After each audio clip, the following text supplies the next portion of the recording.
자, 시간이 됐으니까 자, 두 번째 시간 한번 시작해 보도록 할게요.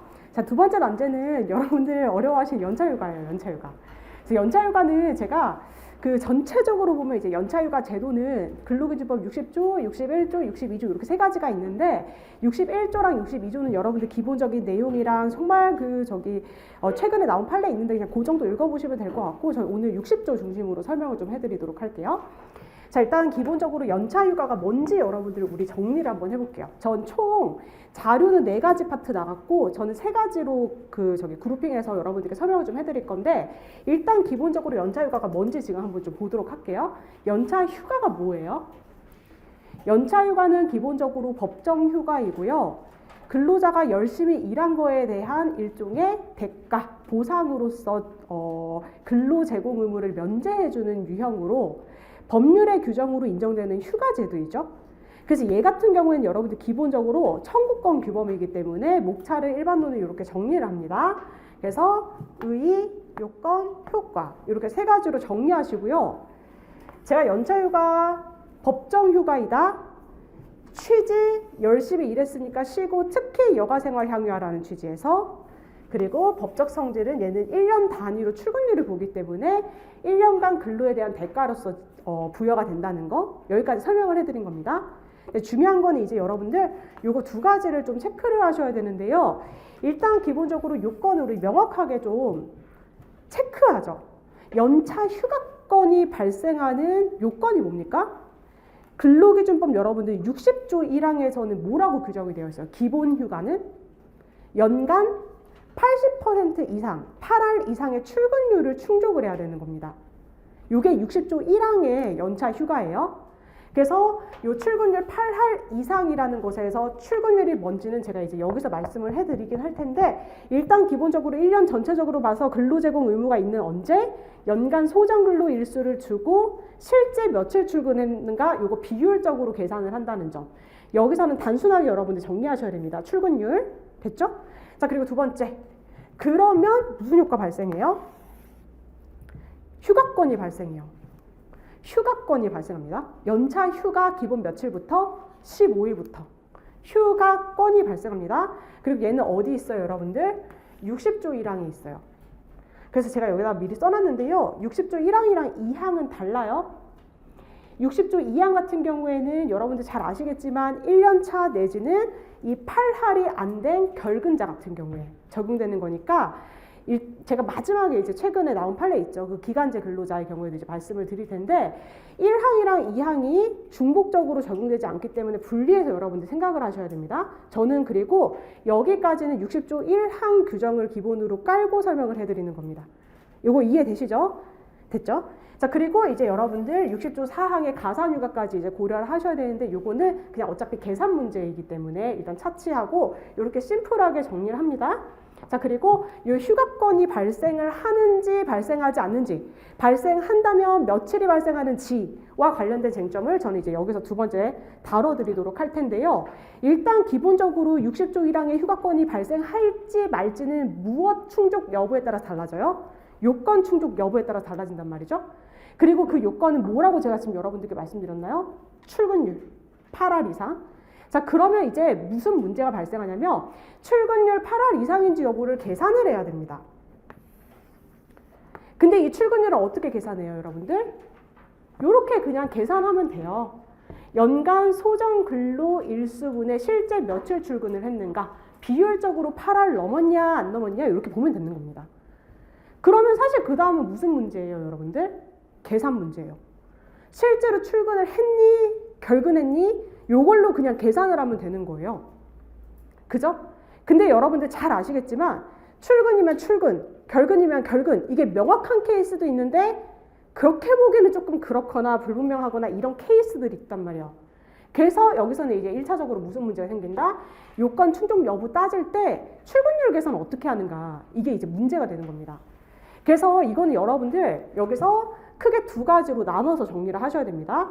일단 기본적으로 우리 판례는 이거 출근율 계산할 때 연간 소정근로 일수의 의미를 뭘로 파악하기 때문에 평상적인 근로관계를 전제로 하는 걸로 파악을 하기 때문입니다. 평상적인 근로관계가 뭐예요? 휴식을 보장하는 취지죠. 일을 계속적으로 하는 걸 전제로 쉬라고 하는 거기 때문에 이 근로를 계속 제공해왔고 계속적인 근로 제공 관계가 예정되어 있는 게 평상적인 근로 관계인 겁니다. 그리고 이렇게 보기가 조금 어려운 거는 이제 우리 소위 말해서 비례사건 법리로 풀죠. 그래서 이걸로 먼저 갑니다. 평상적인 근로 관계이다는 뭐가 가능하다는 거냐면 출근이 뭐고 결근이 뭐고가 판단이 된다는 거예요. 그래서 여기서 가장 중요한 건 여러분들 그래서 이게 출근이냐 결근이냐 이겁니다. 그리고 이게 어려운 게 요거예요. 출근이라 보기도 좀 그렇고 결근이라고 보기도 좀 어려운 경우. 이렇게 나누는 겁니다. 그리고 특히 여러분들 잘 아시는 이 비례사건 법리가 적용될 수 있는 출근이라 보기도 좀 그렇고 결근이라고 보기도 좀 그런 게 대표적인 게 뭐 있어요? 정당한 쟁의행위, 적법한 직장폐쇄, 노조 전임기간 이런 것들이 들어가는 거죠. 원래 육아휴직 기간 같은 것도 들어가는데 얘도 원래는 비례사건 법리로 과거에 판례가 풀었었는데 입법적으로 지금 해결이 된 거고요. 60조 6항으로 올라간 거고. 요거 이해되십니까? 그래서 요런 게 아닌 평상적인 근로관계를 전제로 하는 거는 출근율 계산할 때 뭘로 한다 이제? 출근인지 결근인지 판단하는 그 문제가 생기는 것이다. 자, 그러면 뭐는 출근이고 뭐는 결근으로 본다라고 하기 전에 출근 처리 방식과 결근 처리 방식을 한번 명확하게 짚고 넘어가 보죠. 출근율을 따질 때 출근 처리한다는 거는 여기서 어떻게 계산한다는 거예요? 문제되는 기간을 전부 다 산입한다는 겁니다. 이거 이해되시나요? 뭔가 애매한 기간을 출근 처리를 해준다는 거는 여기도 집어넣고 출근을 한 걸로도 본다는 겁니다. 모두 산입이 출근 방식이에요. 결근 방식은 뭔 것 같아요, 여러분들? 여기는 산입하는데 어디서 제외한다? 여기서 제외하는 방식. 요거 명확하게 여러분들 짚으세요. 나중에 답안지 쓸 때도 현출이 돼야 되는 경우가 있을 수 있어요. 얘는 연간 소정근로일수와 출근일 모두 산입, 얘는 연간 소정근로일수 산입, 출근일 제외. 이거 이해되시죠? 그리고 얘네들 한번 보도록 하죠. 확실하게 출근이다, 확실하게 결근이다 이거 빼놓고 나머지 애매한 기간 중에서 출근 처리하는 경우는 어떤 경우가 있는가? 얘는 일단 법령에 규정이 있어요. 법령에 근로기준법 60조 6항에 보면 뭐 있어요, 여러분들? 업무상 재해로 뭐 이렇게 요양한 기간도 있고 출산휴가 간 기간도 있고 제가 여러분들께 방금 전에 말씀드린 육아휴직 기간 이런 것도 들어가 있고 그죠? 자, 그리고 얘는 이제 법률의 명문의 규정이 있어요. 출근 간주 규정이 있으니까 그것에 근거해서 출근으로 간주하면 됩니다. 그리고 우리 판례 입장에 따르면 법률의 규정이 있는 것은 아니지만 사용자가 잘못한 기간 같은 경우에는 뭐예요? 출근 간주해줘요. 근로자가 잘못한 거 없으니까. 대표적으로 사용자의 귀책에 의한 기간이 뭐 있습니까? 부당해고 기간 있죠. 부당해고 기간 동안 근로자가 전혀 출근하지 못했다? 그래도 뭐 해준다? 출근으로 처리해준다는 거예요. 그리고 또 뭐도 있다? 적법하지 않은 직장 폐쇄, 정당성을 상실한 직장 폐쇄 기간 같은 경우에도 뭐 해준다? 출근으로 처리해준다. 근데 물론 이제 최근에 복잡한 그 사건이 있죠.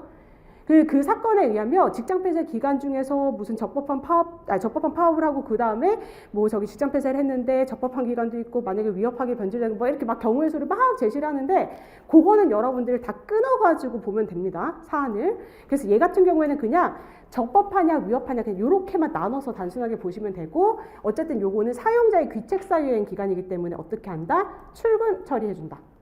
그리고 설령 이런 기간이 어디에 해당한다고 하더라도 1년 전체를 차지한다고 하더라도 달리 볼 필요가 없다. 여기까지 어려운 거 있으세요? 괜찮으시죠? 지금 우리 뭐 하고 있는지 좌표를 좀 찍어볼까요? 제가 지금 여러분들께 무슨 말씀 드리고 있어요?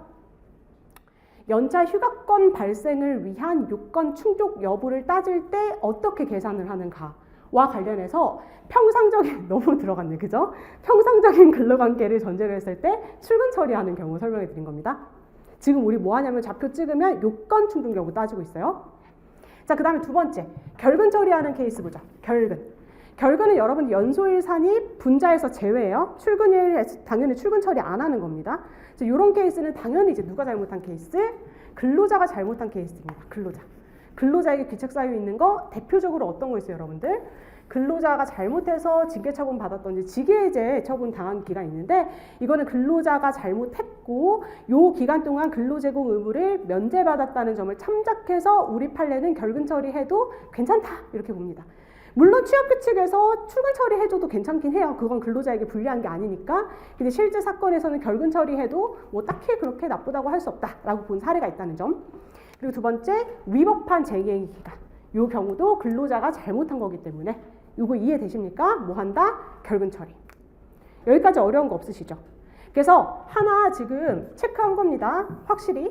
지금 우리 뭐 하고 있다? 요거 발생 여부를 따지기 위한 요건 충족 여부에서 평상적인 근로관계에서 출근이 뭐고 결근이 뭐고. 됐죠? 자, 이제 우리가 많이들 어려워하는 비례사건 법리로 갑니다. 비례사건 법리는 여러분들 문제 상황 자체가 제가 먼저 던져드렸어요. 일단 뭐다? 출근이라고 보기도 좀 그렇고 결근이라고 보기도 좀 그래요. 그죠? 왜냐하면 대표적으로 또 왜 출근이라고 보기 어려워요? 출근 간주 규정이 없어요. 일단 근로기준법 66항 같은 거 없고요. 또 결근 처리하기도 좀 그런 게 특히나 적법한 파업기간이다 라고 한다면 뭐예요? 정당한 권리행사 기간. 그 기간 동안 근로관계 정지되니까 근로제공 의무도 없고. 그리고 우리가 되게 잘 알죠. 적법한 파업 같은 거 효과 뭐 있어요, 여러분들? 면책 효과. 불이익 취급 같은 것도 못해요. 불리하게 처우 못한단 말이에요. 근데 이걸로 결근 처리하기도 좀 그렇다. 요거 이해되세요? 그래서 우리 판례가 새로운 법리를 제시를 하죠. 그래서 그거 제가 여러분들께 들어가기 전에 이거 정말 너무너무 강조드리고 싶어요. 이거 그냥 단순히 경우 막 나눠가지고 외우면 잘 안 잡혀요. 그래서 문제 상황 자체를 판례가 왜 비례사건 법리를 제시를 하는지를 이해하시길 바래요. 출근도 아니고 출근이라 보기도 좀 그렇고 결근이라고 보기도 좀 그러니까. 이거 이해되시죠? 자, 그래서 여기서 말씀드렸고 그래서 우리 판례는 새로운 법리를 제시합니다. 일단 기본적으로 요건 충족 여부 따질 때 무슨 개념을 가지고 와요? 실질 소정근로 일수 개념을 가지고 옵니다. 원래는 연간 소정근로 일수를 분모에다가 두고 계산을 해야 되는데 실질 소정근로 일수 개념을 갖고 와요. 이 실질 소정근로 일수의 개념이 뭡니까? 연간 소정근로 일수에서 이 출근이라 보기도 좀 그렇고 결근이라고 보기도 좀 그런 요 기간들을 어떻게 한다? 뺀 게 실수일이에요. 요거 이해되시죠? 그리고 나머지 실제 며칠 출근했나? 요거 가지고 8할 넘었냐? 정확히는 이상이냐 미만이냐? 요거 계산을 하는 거죠. 이거 이해되시죠? 그래서 요거 여러분들 명확하게 꼭 기억해 주세요. 여기서 여러분들 요거 생각하셔야 되고 연간 소정근로 일수의 의미가 평상적인 근로관계를 전제로 한다는 것까지 같이 떠올라야 됩니다. 요거는 정확하게 여러분들 이해하셔야 돼요. 요렇게 해서 8할 이상이냐 아니냐를 봐서 만약에 넘었다, 이상이다. 그러면 이제 뭘로 가요, 여러분들? 휴가권 계산 문제로 가야 되죠. 자, 근데 최초의 우리 판례는 요거 지울게요. 최초의 우리 판례는 어떻게 봤습니까? 이게 판례가 2번 나왔죠. 판례가 변경된 건 아니고 처음에 기본법리 나오고 이후에 수정을 합니다. 왜냐면 어쨌든 간에 8할 넘긴 넘었는데 그렇다고 해서 근로기준법 60조 1항에 근거해서 기본휴가권, 가산휴가까지 전부 다 고려해서 전부 다 전면적으로 적용을 해버리면 그 기간 동안 적법한 파업 같은 것도 안 하고 성실하게 모두 출근한 사람이랑 관계해서 고려를 해보면 똑같이 취급하는 거는 좀 그러니까 일단 기본적으로 뭐 한다? 비례삭감하죠. 근데 이 비례삭감 기본 방법이 뭐예요? 원래 제대로 출근을 해서 출근일 요건 충족했다면 받을 수 있었던 휴가권에다가 휴가 일수에다가 얼마를 곱해요? 연간 소정근로 일수분의 실질 소정근로 일수의 비율을 곱하는 게 비례삭감이죠. 그죠? 요게 기본이에요. 그래서 이렇게 계산을 해보니 제가 숫자를 좀 쓰도록 하겠습니다. 연간 소정근로 일수가 250일이라고 칩니다. 그럼 첫 번째 케이스는요. 갑이라는 사람은 250일 중에 성실하게 250일 전부 다 출근한 사람이에요. 그리고 을이라는 애는 250일 중에서 200일 출근하고 50일 파업했어요. 파업. 이렇게 해서 얘네들이 형평성 맞추려고 처음에 그렇게 한 거거든요. 얘네들이 둘 다 기본휴가권 15일 발생한다고 칠게요. 그러면 얘는 며칠 받아가요? 얘 출근율 100%잖아요. 250분에 250. 출근율 100% 그러면 15일이죠. 근데 얘 요건 충족 여부 따져볼까요? 얘 출근율 몇 프로예요? 200분의 200이죠. 그죠? 50일 파업한 거예요. 200일 출근했어요. 그러니까 문제되는 파업기간 50일을 연간 소정근로일수에서 빼요. 그게 실질 소정근로일수 200일이에요. 200일분에 실제 며칠 출근했어요? 200. 그러니까 얘 출근율 100% 맞아요. 근데 그 다음에 휴가 일수를 계산을 해보려고 하니까 얘랑은 차이가 있어야 될 거 아니에요. 그래서 판례가 처음에 비례삭감 법리 제시를 한 거예요.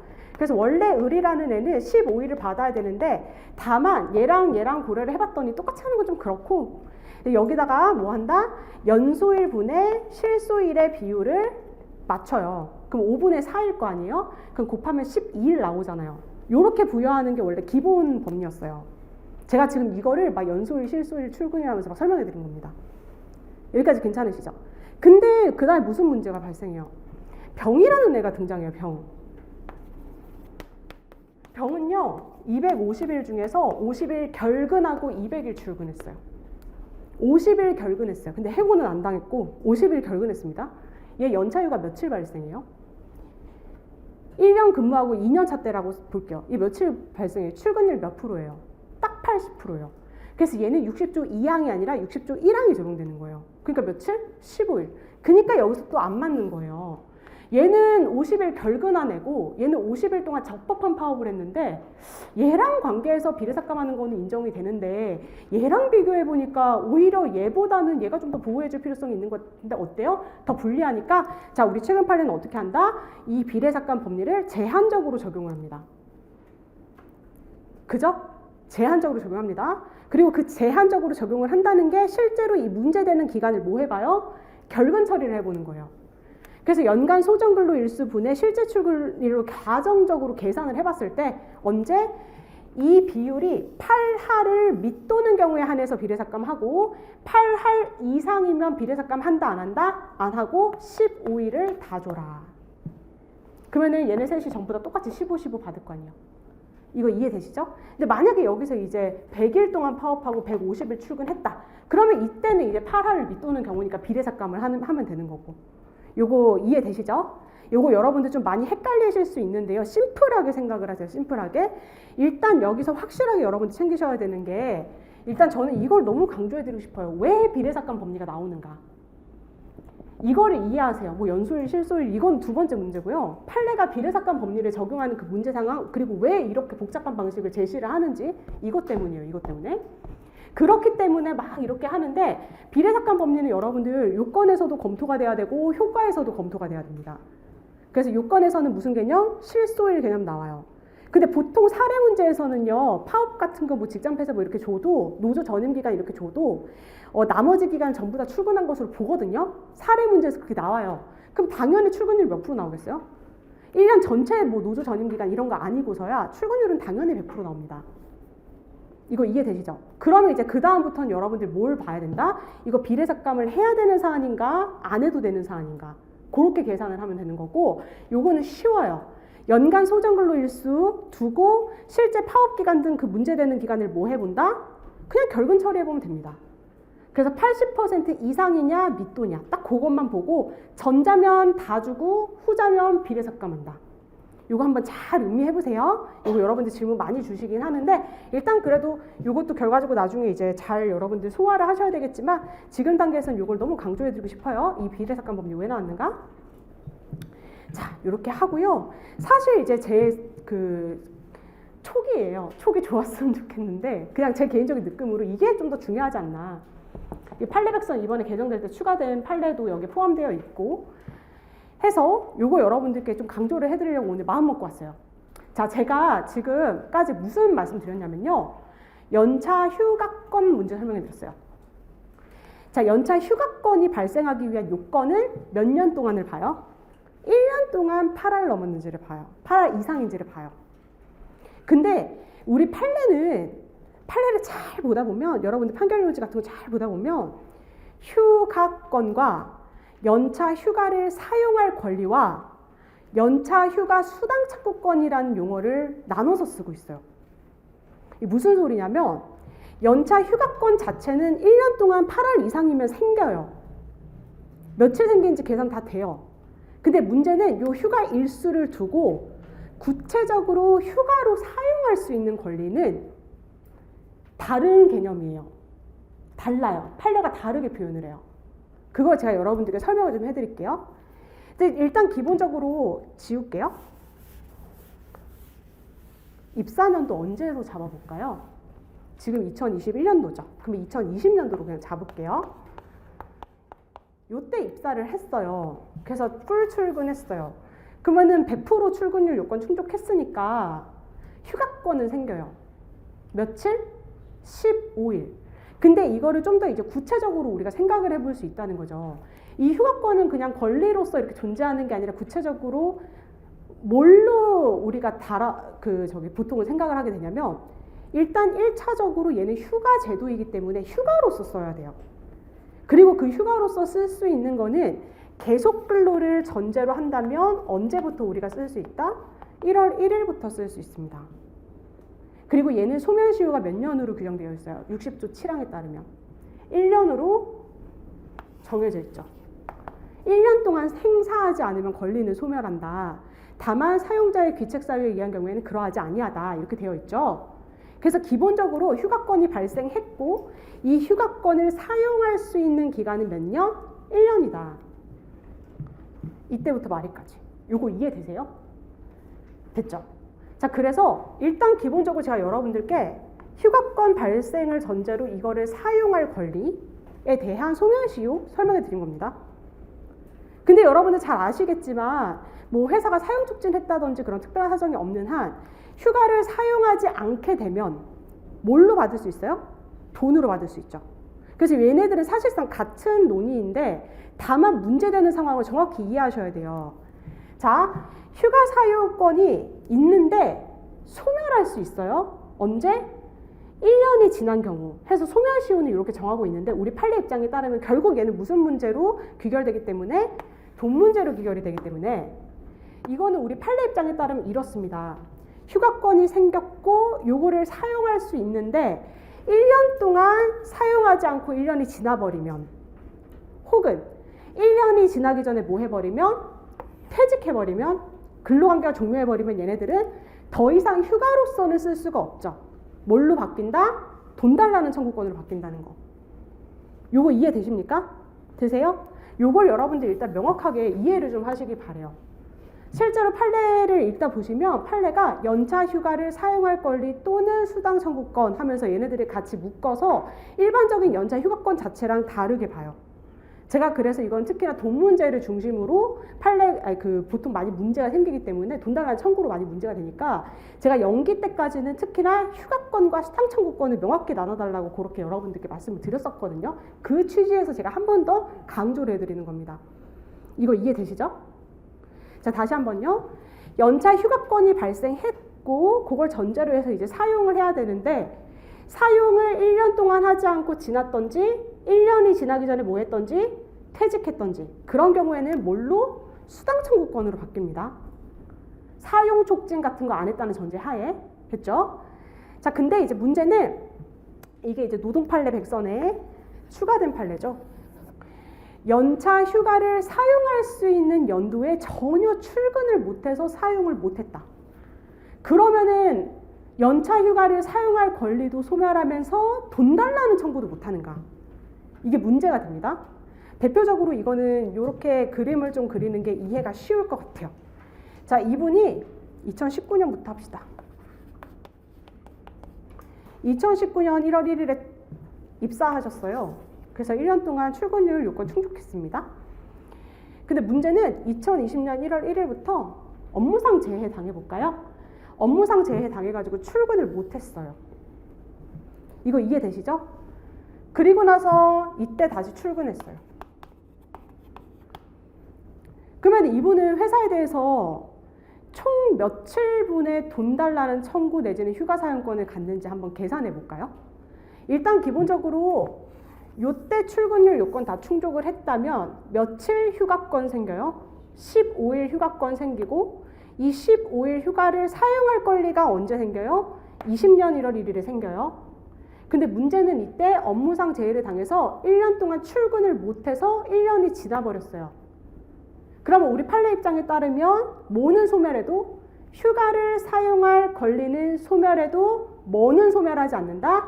수당 청구권은 소멸하지 않아요. 요거 이해되시죠? 그래서 요 시점에 뭐가 발생한다? 15일에 수당 청구권이 발생합니다. 근데 얘 법적 성질이 중요하죠. 이 15일은 몇 년도 근로에 대한 대가예요? 그쵸? 연차 휴가를 사용할 해당 연도가 아니라 전년도 근로에 대한 대가이다. 요거 아시죠? 요거 여러분들 노동판례 100선에 이번에 개정될 때 추가된 거거든요. 다시요. 요때 출근일 요건 충족해서 휴가권 생긴 걸 이때 사용할 수 있었는데 출근을 못해서 사용하지 못한 게 무슨 청구권으로 바뀌었다? 수당 청구권으로 바뀌었다. 여기서 발생한 이 수당 청구권은 20년도가 아니라 19년 근로에 대한 대가이다. 요거 여러분들 명확하게 체크하셔야 됩니다. 그리고 권리 하나 더 생기죠? 뭐 있습니까? 2020년 1월 1일부터 12월 말일까지 업무상 재해를 당했기 때문에 근로기준법 60조 6항에 근거해서 1년 전체이긴 하지만 뭐가 돼서 출근 간주돼서 출근율 100%이기 때문에 요때 뭐 생겨요?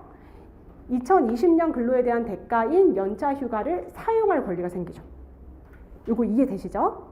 이렇게 여러분들 정리하시면 될 것 같아요. 여기서는 특히 법적 성질과 관련해서 여러분들 잘 정리해 주시면 될 것 같고요. 그래서 연차휴가 사용권과 수당 청구권 이 발생 이제 문제 제가 나눠서 개념 명확히 잡아드렸고요. 이 발생 시점에 대해서도 이제 명확하게 짚어드리고 연차휴가 파트는 마무리하도록 하겠습니다. 자, 최근에 이제 여러분들 그 뉴스도 보셨나요? 제가 이제 그 카페에도 올려드리고 했는데 그 종래 이제 제가 연기 강의 때까지는 이제 관행적으로도 그렇고 우리 행정해석에 따라서 제가 설명을 해드렸던 부분이 최근에 이제 대법원 판례가 나왔죠.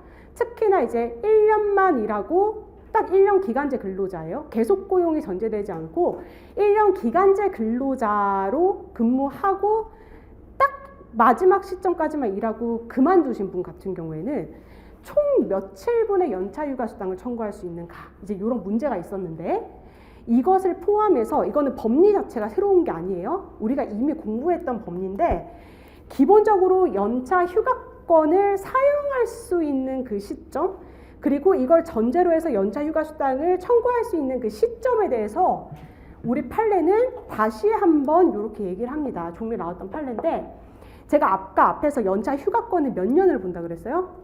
1년만 본다 그랬죠. 그래서 1년 동안 출근율 80% 넘었냐 안 넘었냐 그것만 봐서 휴가권 발생 여부를 보지만 이 발생했다고 하더라도 이거를 사용할 수 있는지 여부는 그 넥스트, 그 다음 연도로 넘어가요. 그래서 우리 판례는 이렇게 얘기합니다. 이러한 권리가 발생하는 시점은요. 1년간 근로를 마친 다음 날에 발생한다는 거예요. 1년 동안만 보는 게 아니라 1년간 근로를 마칠 다음 날 플러스 1이에요. 플러스 1. 이 소리는 무슨 소리냐면 1년 일하고 그 다음 연도에 그 다음 날에 고용관계가 종속이 돼야 된다는 겁니다. 그래서 딱 1년만 일하고 퇴사했다. 1년 기간이 지나기 전에 하루라도 부족했다. 그러면 휴가권 내지는 설령 휴가권이 발생할 수 있는 그 문제 상황을 만들었다 하더라도 연차 휴가를 사용할 권리 내지는 수당 청구권이 발생하지 않게 되는 겁니다. 이거 이해되시죠? 그래서 여기서 판례가 두 가지 있었죠. 첫 번째 뭐 있냐면 연차 휴가 사용권 발생 전 퇴직 사안. 날짜만 봐요. 연간 소정근로 일수부터 연간 소정근로 일수 분의 출근 일수를 비율적으로 계산을 해보니까 8할이 넘기는 넘는데 뭐냐면 1년 기간 다 못 채우고 딱 하루 넘기고 퇴직을 했다. 이거 이해되십니까? 이런 케이스 하나 있었고 그리고 최근에 뭐 있죠? 1년짜리 기간제 근로자가 딱 1년만 일하고 퇴직한 경우 애는 설령 8할 요건 충족했다고 하더라도 뭐가 발생하지 않는다? 연차 휴가를 사용할 권리 그리고 그것을 사용하지 않은 데에 따른 수당 청구권을 달라고 할 수가 없다. 그래서 종래에 제가 이제 설명 어떻게 드렸냐면 행정해석은 그랬어요. 그래서 기본적으로 딱 1년만 일했다. 그러면 60조 2항에 따라서 한 달에 하나씩 해서 11일 그리고 이것과는 별개로 60조 1항에 근거해서 1년 전체 8할 요건 충족한 걸 전제로 해서 15일 합쳐서 총 며칠? 26일. 그래서 26일에 휴가를 사용할 권리가 발생하는데 이걸 사용하지 않고 만약에 예를 들어서 퇴사했다. 그러면 26일치에 뭘 줘야 된다? 미사용 그 연차휴가 수당을 줘야 된다. 라고 행정에서 그렇게 봤었어요. 근데 이제 우리 최근에 우리 대원 판례는 뭐라 그러냐면요. 60조 1항과 2항은 중복해서 적용될 수가 없고요. 이거 이해되십니까? 그리고 중복해서 적용될 수 없고 이게 논거가 여러 가지가 있어요. 중간에 법도 개정이 됐고 그리고 60조 4항도 논거예요. 60조 4항 같은 경우에는 기본적으로 가산휴가 맥시멈이 며칠이에요? 25일인데 넘잖아요. 뭐 그런 것도 있고 그 다음에 특히나 기본적으로 이게 핵심이에요. 연차휴가 사용권 내지는 수당 청구권 발생 시점은요. 1년이 아니라 1년간 근로를 마친 다음 날까지도 고용관계가 존속해야지 주는 건데 얘네들은 그게 아니잖아요. 그죠? 그래서 우리 판례는 뭐라고 본다? 26일이 아니라 그냥 11일이다. 이렇게 봅니다. 그럼 여러분들 이거 마찬가지로 2년짜리 기간제 근로자라고 하면 어떻게 돼요? 그러면 11, 15 해서 26만 달라고 할 수 있겠죠. 원래 이제 여기다가 15를 더 더해야 되는가? 여기 문제인데 똑같아요. 문제 상황은. 그냥 여기서 끝나는 거예요. 됐죠? 그래서 요거 여러분들 특히나 연차 휴가를 사용할 권리 내지는 수당 청구권 문제에서는요. 휴가권 발생 이전 퇴직했거나 이런 기간제 근로자 같은 경우에는 이러한 권리 특히 발생 시점과 관련해서 요거 확실하게 챙기세요. 1년간 근로를 마친 언제? 다음 날까지 고용관계가 존속해야 된다는 점. 됐죠? 이렇게 하면은 제가 연차휴가에서 중요한 부분은 다 설명을 해드린 것 같아요. 그래서 제가 요런 거는 이제 정규 강의 1기 때 다시 설명을 좀 해드리긴 할 텐데 지금 오늘 저기 가셔가지고 여러분들 복습하실 거잖아요. 그리고 1순환 들어가시기 전에 여기서 확실하게 좀 챙겨주셨으면 하는 게 일단 조문을 꼼꼼하게 한번 보세요. 여러분들 질문 되게 많이 주시는 것들이 있거든요. 60조 1항과 2항의 관계도 마찬가지고 가산휴가에 관한 60조 4항도 그렇고 이게 조문을 잘 읽어보면 해결이 되는 것들이 많아요. 그래서 일단 조문을 확실하게 보시고요. 제가 60조 중심으로 연차휴가 설명해 드렸는데 휴가권 발생에 관한 일반론과 그다음에 특히 출근율 쟁점, 비례사건 법리 이거 심플하게 정리해 주시면서 연차휴가 사용할 권리와 수당 청구권 개념 명확히 구분하시는 거. 그리고 저 발생 시점이 있죠. 권리 발생 시점까지. 이렇게 여러분들 단순하게 한번 좀 짚으면서 보시면 좀 좋을 것 같아요. 그래서 이렇게 말씀드리고요. 나눠드린 자료 잠깐만 볼게요. 자, 9페이지 보시죠. 자, 그래서 첫 번째 체크 보시면 연차휴가 일반론에서 의의 및 취지, 법적 성질, 요건, 효과 이렇게 나와 있죠. 요거는 여러분들 결국 다 외워야 되는 거기 때문에 정확히 법적 근거, 조문이랑 같이 여러분들 체크하면서 보시고요. 로마자 4번은 조문을 그냥 읽으시면 되고 로마자 5번은 뒤에 또 나와 있으니까 넘어가고 로마자 6번이랑 로마자 7번은 제가 조문이랑 그냥 판례 읽어보시는 정도로만 보시라고 아까 서두에 말씀드렸습니다. 그래서 여기서는 로마자 1, 2, 3번 여러분들 결국 외워야 되는 것이기 때문에 꼼꼼하게 보시고요. 넘어갑니다. 자, 11페이지에 출근율 산정시 쟁점 이거는요. 요거 얘기하는 거예요. 요거 평상적인 근로관계 전제로 평상적인 근로관계 전제로 한다는 거는 결과적으로 출근율 따질 때 뭐 또는 뭐로 우리가 판단할 수 있다? 출근 아니면 결근. 됐죠? 그리고 이거는 누구한테 귀책 사유가 있는가? 요걸로 심플하게 정리하시면 된다라고 강조를 드리고요. 그래서 로마자 1번의 출근율 산정 보시면 출근율 1년간 몇 %? 80%. 그리고 분모의 연소일, 분자의 출근 일수. 자, 넘어가시고 로마자 2번 출근 처리 기간 해서 법령상 출근 간주, 그 다음에 2번에 사용자의 귀책 사유에 의한 기간, 그리고 3번 해당 기간이 1년 전체여도 상관이 없다.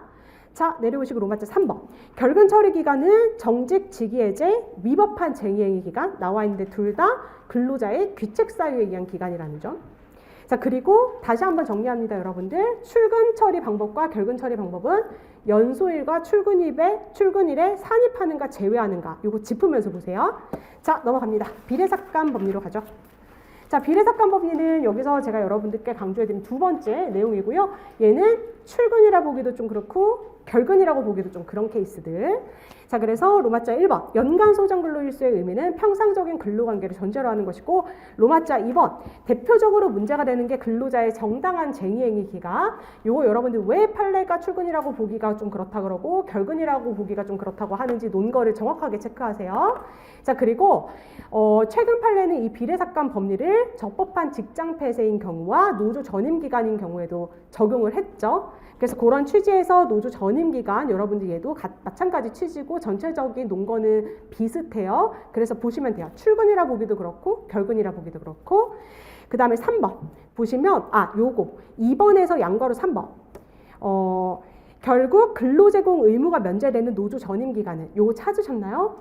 연차 휴가일수 산정을 위한 연소일에서 제외함이 타당하다. 그러니까 비례삭감 법리로 법리를 적용해야 된다는 취지고요. 다만 전임 기간이 연간 총 근로일 전부를 차지하고 있는 경우라면 분모가 뭐예요? 0이기 때문에 이거는 요건 충족 여부를 가릴 수가 없죠. 그러니까 연차 휴가권 자체를 그냥 발생을 생각하지 않아도 된다는 겁니다. 그리고 얘 같은 경우에는 노조 전임 기간에서 이렇게 판례가 판단을 했지만 적법한 파업 기간이나 적법한 직장 폐쇄 기간에도 마찬가지로 적용될 수 있을 겁니다. 자, 넘어가시고 3번. 휴가일수의 산정. 이게 양과로 1번이 여러분들 기본 휴가권 발생에 관련되는 거예요. 기본 휴가권 발생과 관련해서 최초의 판례가 제시했던 비례삭감 법리예요. 기본적인 비례삭감 법리. 근데 요게 출근자와는 오케이. 근데 결근자와의 불균형도 있지 않는가? 그게 양과로 2번입니다. 제한적으로 비례삭감 해야 된다는 거. 됐죠? 그래서 나머지 내용은 아까 제가 충분히 설명을 해드렸기 때문에 보시고 넘어가도록 하겠습니다. 자, 13페이지입니다. 연차휴가 사용권 소멸 및 연차휴가수당 쟁점 나와 있어요. 그래서 로마자 1번에 연차휴가권의 소멸인데 정확히는 사용권의 소멸이죠. 연차휴가 사용할 권리가 소멸. 이 사용할 수 있는 그 기간은 몇 년이다? 1년이라는 점. 그게 67항에 나와 있죠. 자, 내려오시고 로마자 2번 연차휴가수당 봅니다. 그래서 양가로 1번에 보시면 근로자가 연차 휴가권을 취득한 후, 자, 동그라미 1번, 소멸시효 기간이 1년이죠.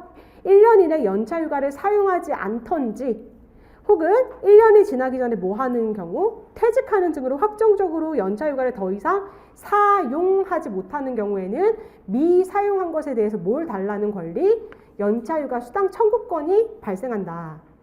자, 그래서 2번, 해당 연도에 전혀 출근하지 못한 경우, 이거는 특히나 연차휴가의 법적 성질과 관련해서 제가 아까 전에 중간에 업무상 재해 이렇게 기간 넣어가지고 설명해 드렸던 거, 연차휴가를 사용할 해당 연도가 아니라 전년도 근로에 대한 대가이다. 요거 여러분들 확실하게 체크해 주시면 좋고요. 요거는 노동 판례 백성 개정될 때 추가된 판례입니다. 비례삭감설 법리가 들어간 게 아니라 얘가 들어갔어요. 상당히 중요합니다. 자, 그 다음에 3번. 연차 휴가권 발생 이전 퇴직한 경우에서 첫 번째 줄에 보시면 연차 휴가를 사용할 권리는 다른 특별한 사정이 없는 한 별표 치세요. 그 전년도 1년간 근로를 마친 뭐예요? 마친 날이 아니라 마친 다음 날 발생이에요.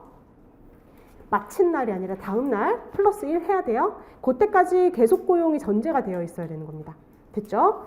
자, 그래서 그 전에 퇴직 등으로 근로관계가 종료된 경우에는 휴가 사용권뿐만 아니라 그것에 대한 보상으로 모두 청구할 수 없다. 휴가수당도 청구할 수 없다.